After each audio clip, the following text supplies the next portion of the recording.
Hello, everybody. Welcome to another exciting episode of Jimmy's Jambox. We're here. We're back at it again, and we're going to get on into it. But before we do, as always, please make sure to like, subscribe, push all the buttons, do all the things. You know, I don't know where they are, but you do, and I trust you. And with that being said, here's a quick word from our sponsors. Organic herbs and botanicals, skincare and edibles, wellness for body and mind. The Brothers Apothecary. Fine teas and remedies. Ronald Records. From indie gems to classic hits, discover the heart of local music. With live shows all the time, up close and personal, and regular releases on their in-house label. Ronald Records. Supporting the community, one track at a time. All right, thank y'all so much for watching. Again, shout out The Brothers Apothecary, Ronald Records, and Portland Water. Thanks for keeping us hydrated. And with that being said, let's go ahead and get on into it. Here is today's guest. Hey, what's up, guys? Nolan Walsh here. Hello. Hey, how we doing? Yo, thank you so much for joining us. Hey, thanks for having me. Yeah, and for making the trip. I mean, I guess you were in town anyways, but... I was in town, Yeah. but no, I haven't spent much time in Vancouver. So. Oh, gotcha. Well, welcome to this side of the bridge. Thank you, sir. Still technically part of your state, so... Yes, sir. We're neighbors. Yes, sir. Yeah. Yep. But why don't you go ahead and tell us a little bit about, who you are, where you're from, what you do. Give us that, Tinder profile of your involvement with music. Sure, yeah. Nolan Walsh, Nolan Red online. Mm-hmm. I'm a concert promoter. So in layman's terms, I throw shows. Yeah. Yeah. Hell yeah. Yep. And you definitely do some cool ones. I'm excited to talk about it more in the middle here. Oh, thank you. But what got you into this in the beginning? Do you have a musical background at all, or did you just go into shows? Yeah, I don't have much musical talent, but I at my high school, they quit throwing dances after football games. There used to be dances after every football game. Interesting. Where did you go to high school? Olympia, Washington. Okay, so you've always been in the Washington area? Yep. Gotcha. That's about an hour south of Seattle. So. Yeah. Yeah, they quit doing the dances after football games, and basically the kids started doing them at random spots. Okay. And me and my buddy took that over, and it was just the most fun stuff. And we were making more money than we were both working at McDonald's. Yeah. And we were making more money doing the dances. Interesting. And so yeah, that kind of. So you really just kind of got into putting shows together at the origin of it. Yeah, I was probably 17. Okay. Probably 17, yeah. And did you play any instruments or do anything along those lines? No, I took a guitar lesson once. Okay, hey, that counts. Well, yeah. Okay, cool. So Yeah, essentially, no. I would say, yeah. And then before we get into more of the present day stuff, I Sure. do have a couple foundation questions I like to check in with everybody on. Sure. This first one, it's one we ask early, it's one we ask often, Sure. and it's definitely a crowd favorite. What was the first album you ever bought with your own money? I bought a Chingy album. Okay. I couldn't even Which tell you one? the songs on it, honestly. Do you remember which album it was? I had my mom bought me a stereo from Walmart. Mhm. yeah, I had a Chingy album. Interesting. I Yeah. want to know which one it is so bad. I don't know. Yeah, If you think about it after, text me and I'll put it on the bottom. I had around that same time. I had a Hurricane Chris album. That would be Okay. his first album for sure. Yeah, hell yeah. Yeah. Okay, well, Yeah. both We'll solid change choices. my answer to Hurricane Chris. I don't know what it's even called. Fair enough. Well, it's they're on CD. We don't do a lot of editing on the show, so they're both going to be there, but they're both super perfect. solid ones. Perfect. And then what was one of the first live shows you ever went to that was specifically one you wanted to go to? So you saw what was happening, you got tickets, you went to it. Sure. My first live show was Macklemore. Okay. Yeah, I was going to say. Yeah, I live you in got the home Seattle. team Yeah, for that yeah, one. exactly. Yeah. He was already famous.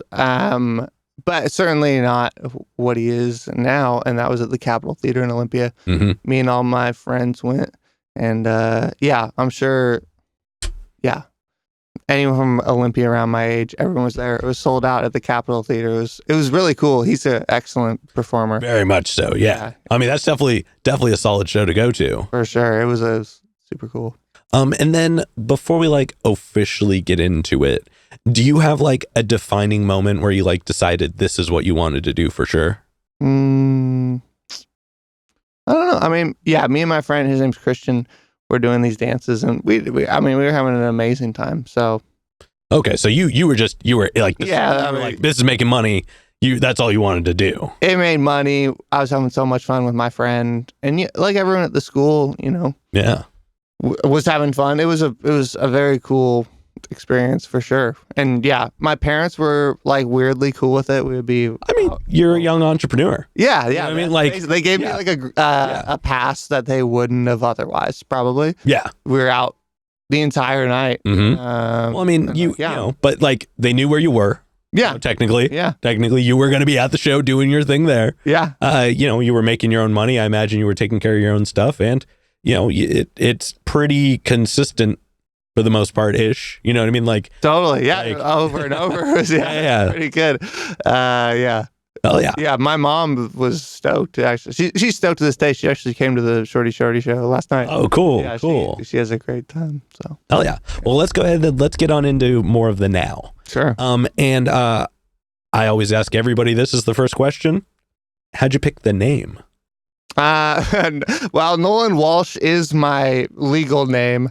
Nolan Red is my online persona. Mm-hmm. I have red hair. Gotcha. It's Nolan Red online because I have red hair. That's why. Gotcha. Yeah. And then what about Red West concerts? Like how did you decide on that one? Oh, I haven't been asked this really much. Well, red because I have red hair. Yep. There's a number of very official companies that use Red or West in their names, and I thought Red West concerts sounded official. Yeah, and it worked. I mean, I was able to book real shows. Hey, I mean that counts. So that is how. Yeah, you nailed down 3 very easy words. Totally. Like it's hard to forget. It's easy to spell. It like formats well. Yeah. Like all in all, on the phone they'd never screw it up. Yep. Yeah. It's very like everything translates. Even RWC has a good feel to it as an acronym. There's actually a trucking company that has RWC. No. I don't know what it stands for, but I say it all the time. Dang. All right. Well, if you guys are watching,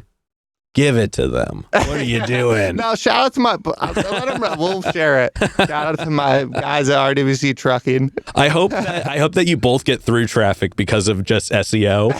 Like, there's got to be something there. There's like an overlap. Yeah. There probably is. I would assume there is. Well, thank you for going down that road with us. Yeah. Now let's talk about it a little bit. I mean, you started back in 2022. You put on over 150 shows, which is crazy. That's such a good amount of time. That's such a solid amount of stuff in that window of time. Yeah. And I mean, you've had a lot of really cool names on here. NLE Choppa, Trippy Red, OGZ and Phoenix Flexin. Phoenix Flexin. Phoenix Flexin. Shout out to my dog. I can never get the name. Sorry, man. I tried. He's cool. And then last night, like you were saying, Shorty. Yes, sir. What does an average day look like for you? Before we get into the big things, let's start at the beginning. My average day is not too exciting. I work 2 days a week as a mechanical engineer. Whoa. Okay, so you're just a big brain dude. No. Thank you, but no. I mean, I work 2 days a week as a mechanical engineer. And then the other 5 days of the week, it really depends. I mean, if there's a big show, then it's completely 24/7 revolved around that. And sometimes there's not, and I'm just, at my desk trying to make something happen. Yeah. I mean, just wheeling and dealing and trying to book shows. Gotcha. What does like the start of a show getting booked like? Like, so you're always outreaching, I imagine. Sure. Yeah. I mean, you have great questions. I actually haven't been asked that before. Oh, I mean, I'm just super curious about the process. You know what I mean? Like there's so much that can go into it. Yeah, I would say the first thing would be probably the venue relationship. You need to be able to get holds at a real venue. And they have to think you're legitimate to some degree. Yeah. Maybe say the right words. Yeah. I should do a little reel or TikTok or something of how to book a show. But the first thing would be the venue relationship, talking to them, being able to get holds on dates for your shows. negotiating a price with them, and talking through the details of what that relationship looks like. And once you have that, you can start reaching out to the artist's agents. The agents is their salesman. They're like a real estate agent for famous people. Yeah, they're the contact point. Yeah. So the famous people can be busy doing the things that make them famous. Exactly. Yep. Perfect. And then, I mean, once you have a venue that trusts you, then you can start reaching out to agents and asking, if they're touring. You could send an offer. We're getting in deep. I mean, this is the inner workings of it. Yeah. Once you have a good venue relationship, you start talking to agents and sending them offers for their artists. It depends on the genre, what that offer exactly looks like, but usually you pay them some set amount, and then they say cool, and you sign a contract, and then you go back to the venue and say, yeah, we're doing it. And then it just goes from there. It works. What does that timeline usually look like? Is it usually like a few months? Is it like a year and a half? Like generally, I know obviously everything is, totally. Yeah. With hip hop, hip hop's a little more a free for all, but the longer the better. Essentially, I would say minimum is 8 weeks. Okay, man, that's a much shorter time than I imagined. So, 8 weeks on sale. So maybe you're reaching out probably 12, 16 weeks at minimum. Yeah, like I'm booking now we're in May now. I'm booking now like September, October. Gotcha. September. Yeah, okay. Hey, I'm not too far behind you. I'm in July right now. Yeah, no, you're doing No, I'm in August. I'm in August. I took care of July. So yeah, I feel you. Cool. Well, I appreciate you going through that. Like I said, I'm very curious about like the inner workings of those kinds of things. Totally. And just that jumping off point is a very like useful piece of information for anybody really getting into it. Because when I was booking shows for my band, that's how I would always do it first. I would find a date and say, I'll get people if you give me this date. And then once I got the date, I'd find the people and be like, you want to play this day at this time? So right. I would say venue first. Oh, very much so. Yeah, venue first. Much easier to bring people to a space than try to bring a space to people. Sure. Yeah. And then just behind the scenes as a person, you're probably putting in a lot of time to this. It's one of those things where it's like it doesn't have office hours. You're up, you're down, you're happening at night, you're doing stuff during the day. How do you find like a work-life balance? Yeah, it's kind of a 24/7 thing. I would say I'm on the clock probably more than most people in my tax bracket. Yep. Yeah, I don't worry about that too much. I figure I'll burn out if I burn out. But What do you do for fun? I guess like when you're not doing work-related things. I got a couple of friends outside of the concert stuff, and my girlfriend. So we all do stuff, but I would say most of my fun is this stuff. I love it. That's a valid answer. I have my friends with me, and it's all exciting. I think it's fun. Yeah, I guess with what you're doing, you're kind of in the hype. Yeah. Just as a byproduct. It's fun to go to my shows. It's fun to go to the after party. It's fun to, wheel and deal, and it's all exciting. Fair enough. Yeah. Well, we're about halfway through the year. June is right around the corner here now. What has the year looked like for you so far? Like, what are some of the highlights? Give us the clips. Well, I just did a couple of shorty shows. Mm-hmm. Those were all killer. And his team and them are all super cool. So that's been fun. That's been good this year. I started off the year with Trippy Red with Brett Logsdon. Brett Logsdon Party. He's my partner on a lot of the bigger stuff I do. Yeah. Also, Brett, check your messages. Oh, God, dude, I will connect you. Yeah, that's my boy. Brett came last night to Shorty. I mean, last year was my busiest year so far. I'm hoping to top it. We'll see. Yeah. Hell yeah. Are you, you don't have to give anything away, but do you have like a handful of things cooked up already?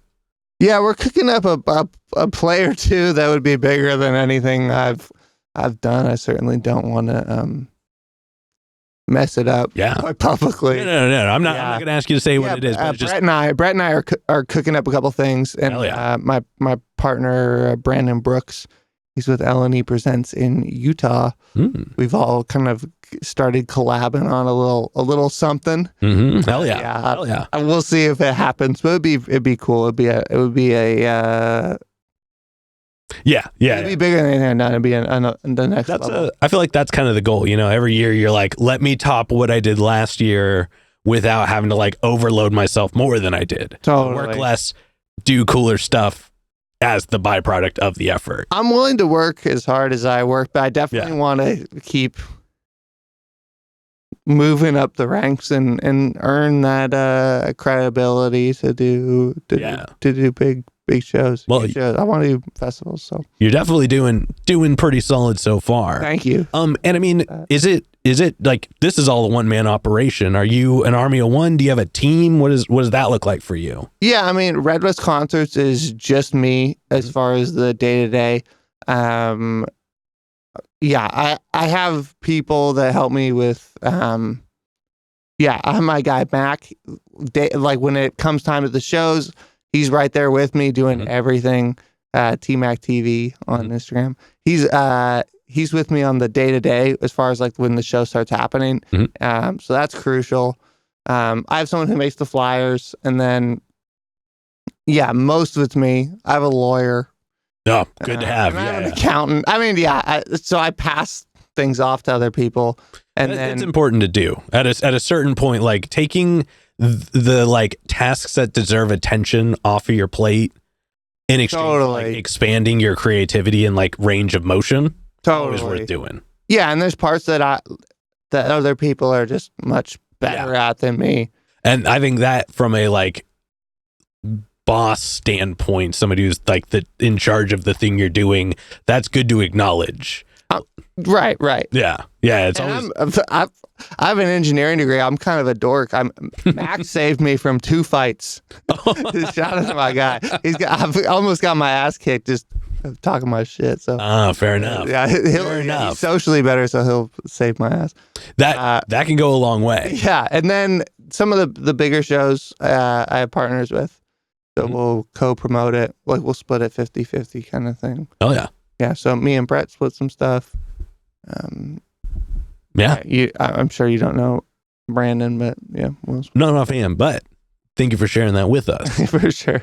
Now I guess I want to get kind of a perspective question. Sure. What would you say makes an event successful? Like, how do you measure my that? Perspective? Yeah. Like for you, what would you say that was a success? What would you need to happen? Well, if I'm being cynical, it'd be if that had made money. So that would be that's important. That would be one criteria. Certainly, certainly if it's a national act artist, like a big artist, I certainly want their agent and their management and them personally to feel like it was professionally run, to feel like it's a safe bet, and if I make a good offer next time, they would do it again. I want people to have fun too. I mean, I really get a kick and a lot of joy out of looking around and seeing like 1,000 people having an amazing night. I think concerts are something that I think a lot of the best nights of people's lives are people going to shows or festivals, and people find a lot of meaning and have amazing memories and things from it. So I get a crazy kick or a rush out of seeing the people in the crowd. So that's part of it too. But hell yeah. But yeah, I want this to be my living. I want to do it every day. So it needs to make money. No, I love that. And I could tell that like that passion, that enthusiasm is there. And actually that kind of segues well into this next question. We're going to dig a little bit deeper here. Cause you've talked about like how it is a cool experience, how it does attach to a lot of people. It's there's many things happening from it. Sure. But on just one-on-one, what does it give back to you? To me? Yeah. I I don't know. It's fun to flex like every part of your brain because you know, if you, an engineering job or most jobs are pretty specialized. Concert promoting, it's kind of everything. Yeah, it's creative. It's and it can change at any time. It can change at any moment. Yeah, up until it's over. I mean, any moment. Get that message really 3 days before the guitar player's like, "My wife's going into labor right now, not 2 weeks from now." You're like, exactly. Well, go do that. Exactly. Yeah.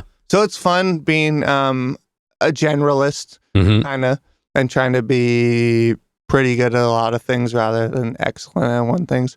I'm not really a perfectionist kind of person, so it is fun to do a craft where it's good to be pretty good at most things. Yeah. And that's what you need rather than like perfect at one thing. Yeah. An accountant needs to be perfect at accounting. I don't need to be perfect at accounting. Yeah, you don't need to worry about a 0 and a 1. Exactly. When it comes to like curating a vibe. Right. Exactly. Yeah, exactly. So I enjoy doing lots of things and it's also social. It forces me to be social, which is fun. It's fun to invite your friends to it. It's fun, fucking, Yeah.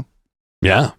Hell yeah. Yeah. Well, thank you for sharing that. For sure. Now I want to jump into some hypothetical questions. Let's go. And for these, sky's the limits. The questions are all made up, so the answers are allowed to be as well. Okay. But this first one's pretty straightforward. So if money and communication were no issue and you had to book a 3-act show, who would you want to book and where would you want to book it? And keep in mind, it doesn't have to be. I can put it on the moon. Let's keep it on the Earth. Let's keep it at least within some realm. Also, sound doesn't travel in space. We need some air. Yes. I'm an engineer. We need a medium. Yes. Okay, 3 acts, any venue. And it doesn't have to be like a venue. It can be kind of. It could be anything. Yeah. Wow. Just as long as it's here. This question is stressing me out. Let me think. I'd probably pick like maybe friends and friends of friends and put them in the biggest. Well, there's a local acts question coming next. So this is national acts. That literally you had endless money. You could book anybody in the world that you wanted. Sure. I love Stevie Wonder's great. We'll do Stevie Wonder. This is so cringe. We're gonna do Stevie Wonder. We're gonna do the Chainsmokers. The most fun I've ever had was dancing to the Chainsmokers, which I get is a little cliche, but I mean, if it's good, it's good. We'll do that, and we're gonna go Sexy Red. Shout out my girl, Sexy Red. Okay, hell yeah, hell yeah. Terrible lineup. We'll put This would be a commercial failure already. We're going to put them in the San Juan Islands. That's my favorite place on Earth. So we're going to put them on like Orcas Island. Oh, yeah. Yeah. This would be a commercial disaster. I mean, it's no Fire Island, that's for sure. We could maybe, with unlimited money, we could execute this, but... I'm sure you can make something cool out of it. You just spread out the acts a little bit. That would be throw an event in the middle. That's 2 million. I think we could probably... Oh, well, look under your chair. Yes. Oh, this is Oprah. Yes. And subsequently, who are some local acts that you're aware of that you haven't gotten to connect with yet, but you want to? Haven't gotten to connect. Yeah, like who's on your radar? Oh, shit. I think compared to like the Live Nations of the world, I know the local scenes, at least in Portland, Seattle, quite well. God, that I haven't. I know, but I really do know most of them in Seattle and Portland that I like. Is there anybody in the like? My boy. Yeah, I mean, is there anybody? Got anyone that I don't know that I really fuck with? I don't think we can call him local. I mean, that counts. No, he's local. Okay, all right. Portugal the Man is local to Portland. Yeah. You know what I mean, like. I would love to. That was the first concert I went to. I would love to work with Macklemore. I ran into him at a Halloween party and him and his wife were completely like incognito in costume, and most people didn't know. My buddy said, "Hey, I think that's Macklemore," and I went up to him and I said, "Hey, are you Ben?" And he was like, "Yeah, I'm Ben." What's up, Mac? And his wife, Trisha, was there, and we ended up chopping up for like 20-30 minutes. Oh yeah, it was a really cool experience. Yeah, as the first. So that would be cool. Yeah, if we're counting Macklemore as local, yeah. He's probably international, I would say. But I mean, he's in Seattle. He's in Seattle. That'd be amazing. Yeah, that would be amazing. Hell yeah, I dig that. Well, everybody, you know what to do. Add him in the comments. Let's make it happen. Yeah. At Macklemore, please. That'd be so cool. Yes. And then to wrap up the hypothetical questions, sure. This is one I give to everybody. But if you could get one more album from anyone, they could be alive, they could be dead. Daft Punk. Oof. Oh my God, what a good answer. Random Access Oh my Memories. God. I fuck with so heavy. Yeah. I love Random Access Memories. Damn. That's one of the only albums I play front to back in their order. Mm-hmm. I love that. They were so defining at such strategically beautiful moments. Totally. Like when you look at their like actual run, when you look at like they were around for a good amount of time. Totally. Like the way that they put things out was so like they were almost mythical. Totally. I love the anonymous thing, even though people know who they are now. But yeah. I love at least. Well, just like they didn't like, while people knew who they were, they hid behind a performance. Totally. I think that's mixed into a performance. Totally. Surrounded by a performance. Like the layers on things, the production on things. Totally. They were using like Ableton 3. Like they, I think, had a hand in like why it does a handful of the things it does at this point. I'm fired up. Yeah. I'm getting chills almost. Yeah. Well, Daft Punk, I know you're watching. Come back one more time. Yeah. We need somebody to book you. Please, that would be insane. That I'm pretty sure that would be like the booking to end all booking. I think everyone would know about. Yeah, I would be famous off booking them. Yeah, for sure. All right, but with that being said, we are going to go ahead and start wrapping this up. For sure. I know you said you got some stuff you can't talk about, but is there anything you can talk about that we can look forward to in the next 6 months? We got Cochise, we got Lil Mosey. Mm-hmm. We're gonna do a couple of little raves, but yeah, that's what's announced right now. Okay. Yeah, not much on the calendar right now as far as what's announced. So. Fair enough. Yeah. Then for this next one, go and look straight at your camera. Tell everybody how they can find you. Hey, follow me on Instagram, Nolan.red or at Red West Concerts. Hell yeah. And then any other plugs, any other shout outs, anybody else you want to put on while you're on here? Sure. At T-Mac TV, Seattle's best rapper, drippiest rapper. Can't rewind this? No, we don't edit. Just keep running with it. Seattle's drippiest rapper. Let's go. T-Mac TV. Shout out Rolly at Elevate nightclub with the Portland water over. Oh yeah. Can I grab this? Can I? Is it this one? Yeah, that one right there. Yeah. Whew. Shout out my dog Rolly with the Portland water here. I'm kind of shocked. Yeah, hell yeah. All right. Now, with that being said, boom, money. No one will even know. That being said, I've got one last question yes, to sir. go. But before we do, I'm going to steal the camera for just a second. Yep. As always, y'all, please make sure to like, subscribe, push all the buttons, do all the things. You know, I don't know where they are, but you do, and I trust you. And one more shout out to the Brothers Apothecary, Ronald Records, and Portland Water. Thanks for keeping us hydrated. And with that being said, the final question. Oh. And this is entirely up to your interpretation. Okay. But in all of music, what is an album you feel is more on the obscure side? So it's a bit of a deep cut. It's one not a lot of people would know, but it's one you think everybody should know. I mean, I'm going to say this here. Everybody should go re-listen to Chingy's Powerballin' album. Is it the album? Well, that was the one I was curious if you said or not, because he's got a couple. Sure. Powerballin's got 26s with Lil Wayne. I'm trying to think of something niche. I really can't. That's all right. No, I'm nervous in front of the camera, guys. I'm an engineer. I'm a kind of a dork. Hey, man, if it helps, and this again, we don't edit. This is here. That was solid. It felt very informative. Hey, thank you. Felt really cool, man. I feel like I got to learn a lot, and I hope y'all did as well. But we're going to go ahead and wrap this up. Thank you so much for joining us today. Thank you, boss. Yeah, that was cool. Yeah. And this has been another exciting episode of Jimmy's Jambox. I'm Jimmy. I'm Nolan Walsh. And we're signing off. Later, y'all. That's a wrap. This is not a This is a show.